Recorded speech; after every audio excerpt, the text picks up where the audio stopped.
আমি কোনো জাতিকে প্রাকৃতিক দুর্যোগ দিয়ে, বিপর্যয় দিয়ে, মহামারী দিয়ে, বন্যা দিয়ে, খরা দিয়ে, ঝড় ঝাপটা দিয়ে আমি ধ্বংস করি না যতক্ষণ পর্যন্ত রসুল পাঠিয়ে সেই জাতিকে অ্যাডভান্স সতর্ক না করি। সুবহানাল্লাহ বলে। তাহলে আমরা যদি প্রাকৃতিক দুর্যোগে বিপর্যস্ত হই, প্রাকৃতিক দুর্যোগে যদি আমরা ক্ষতিগ্রস্ত হই, তাহলে বুঝতে হবে তার আগে যুগের আলেমেরা আমাদের সাবধান করে দিয়েছে, তোমরা এটা করো না, ওটা করো না, এইটা করো না, তোমরা বিপুল হারে মদ খেও না, সুদ খেও না, নারীবাজি করো না, মিথ্যাচারিতা করো না, তোমরা বিপুল হারে হক নষ্ট করতে যেও না, খোদার গজবে পড়বে। যুগের নবীরা যেমন বলেছেন, নবীর পরে হাক্কানি আলেমরা কথাগুলো বলেছেন।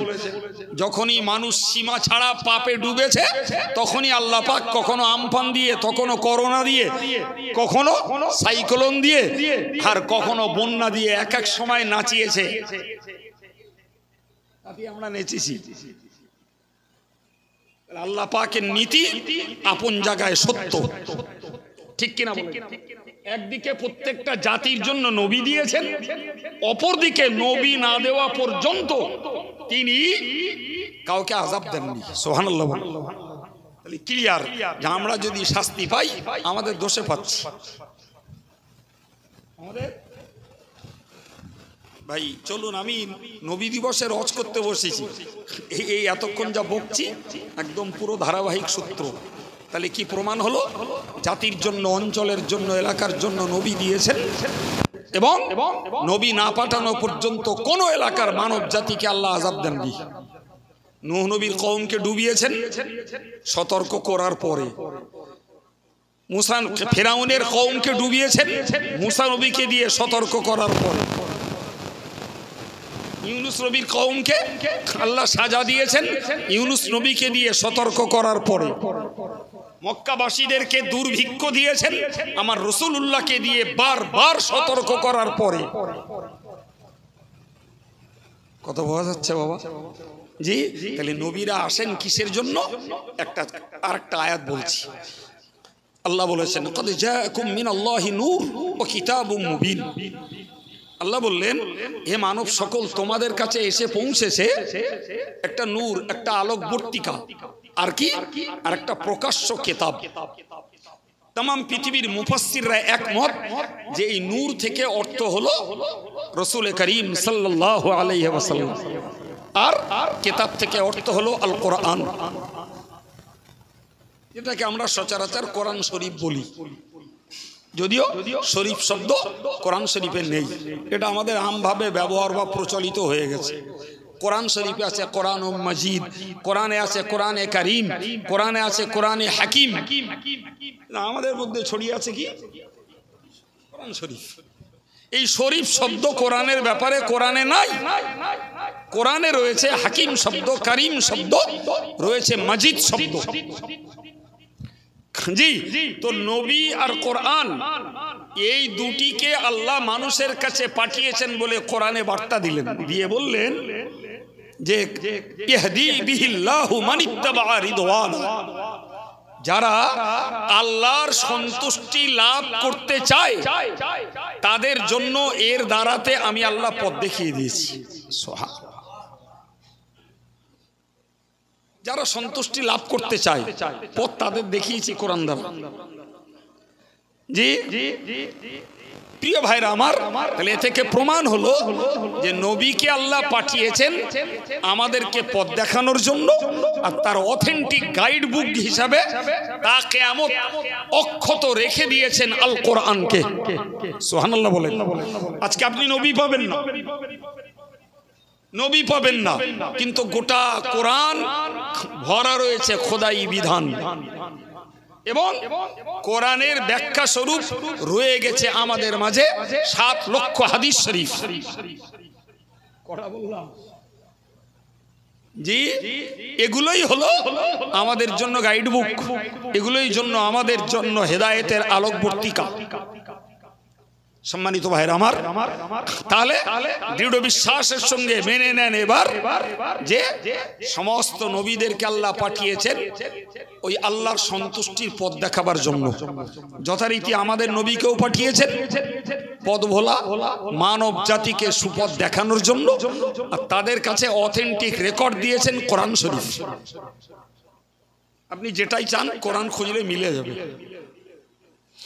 প্রিয় ভাই আমার, এরপরে আমরা দেখেছি যে রাসূল করিম সাল্লাল্লাহু আলাইহি ওয়াসাল্লাম একদিকে তার নিজস্ব আদর্শ আখলাক, তার জীবনবাণী সবকিছু রেখে গেছেন, কোরআনটাকেও রেখে গেছেন। এবং এদিকে ইঙ্গিত করে তিনি বলেছেন তারাকতু ফীকুম আমরাইন, আমি তোমাদের কাছে রেখে গেলাম দুটো বিষয়, লান তাদিল্লু মা তামাসসাকতুম বিহিমা, যতদিন পর্যন্ত ওই দুটিকে তোমরা আঁকড়ে ধরবে ততদিন পর্যন্ত কেউ তোমাদেরকে বিপদগামী করতে পারবে না। সুবহানাল্লাহ বলবেন না? কেউ তোমাদেরকে বিপদগামী করতে পারবে না। কি ধরে রাখতে হবে বাপ? কোরআন, নবী বলছেন, সেটাই হলো এটাই কিতাব আল্লাহ ও সুন্নাত রাসূলি। একদিকে হলো আল্লাহর কিতাব কোরআন মাজিদ, আর একদিকে হলো তোমাদের নবীর সুন্নাত। এই দুটোকে আঁকড়ে ধরো। এই দুটো আঁকড়ে ধরার মানে কি? আঁকড়ে ধরার মানে মসজিদে কোরআন শরীফ আছে, জাপটা করে বুকে একটা জড়িয়ে রাখলাম, ব্যাপারটা ওরকম নয়। আঁকড়ে ধরার মানে হলো এই দুটোকে বাস্তব জীবনে কাজে লাগানো। কি বলেছি বাবা? আঁকড়ে ধরার মানে এই দুটোকে বাস্তব জীবনে কাজে লাগানো।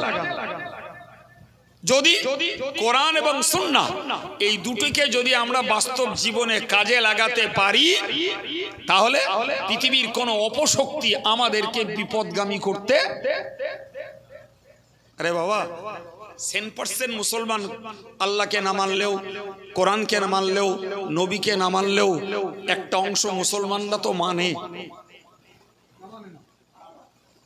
আজকে বিশ্ব জুড়ে চলছে ইসলাম বিরোধী তৎপরতা, ইহুদির দ্বারা, খ্রিস্টানদের দ্বারা, মুশরিকদের দ্বারা তাম পৃথিবী জুড়ে চলছে মুসলমানদের নিধনযোগ্যতা, মুসলমানদের বিভ্রান্তি, চক্রান্ত, এদেরকে কলে ফেলে, সংকটে ফেলে এদের জীবনটাকে উৎকণ্ঠা করে তোলা, সব রকমের চেষ্টা চলছে।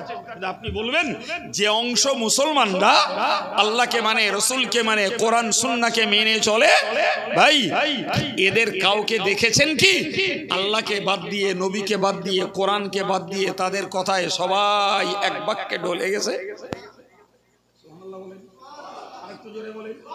তার মানে পৃথিবী জুড়ে যত স্বার্থ, পৃথিবী জুড়ে যত রকমের সুবিধা, যা কিছুই বিরোধীরা দিক না কেন, আল্লাহু আকবার, একদল ইমানদার মুসলমান তারা তাদের কাজের ভিতর দিয়ে নবীকে জিন্দা রেখেছে, কাজের ভিতর দিয়ে, আমলের ভিতর দিয়ে কোরআনকে জিন্দা রেখেছে, তারা তাদের বিশ্বাসের ভিতর দিয়ে আল্লাহর সন্তুষ্টির পথে তারা অটল দাঁড়িয়ে আছে। ঠিক না বলুন?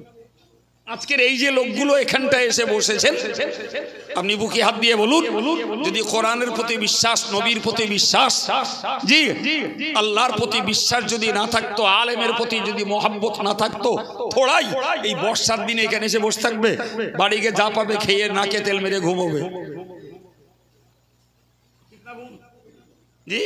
যদিও দুঃখজনক বলতে হয়, এক শ্রেণীর নামীয় মুসলমান তারা আল্লাহর ব্যাপারেও সন্দিহান, তারা নবীর ব্যাপারেও সন্দিহান, কোরআনের আইন কানুন নিয়ম বিধিকেও তারা পরিবর্তনের দাবিদার।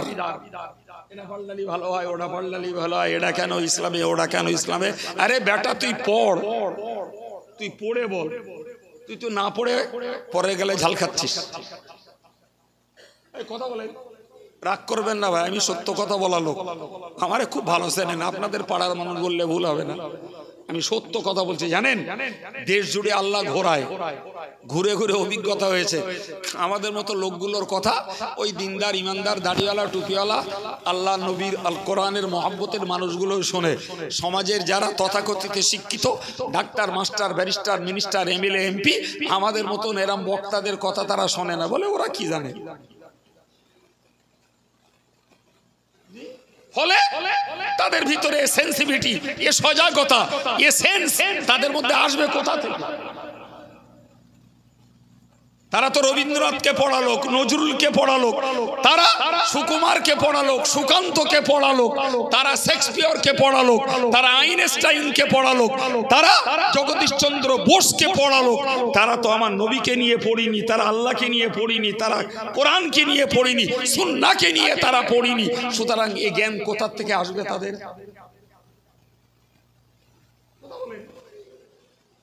শুধু চার দোকান গরম করলে হবে না বাপ, ওজন করার বাটকারা আমজনতার কাছে নেই। চার দোকান গরম করার লোক আছে আলাদা। বিশ্বাস করুন, আমার লাইফের রেকর্ড বলছি, আমি 33 বছর ধরে জলসা করছি। সারা বাংলার বাংলার বাইরেও একাধিক প্রভিন্সে আল্লাহ নিয়ে গেছেন।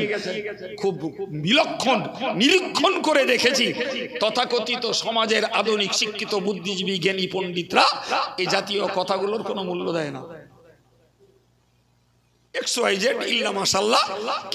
কিছু জ্ঞানী মানুষ আছে, তারা নিজেরা পড়াশোনা করে হোক আর দূর থেকে কিছু কথা কানে তারা ধর্ম আচরণ করে। এই পর্যন্ত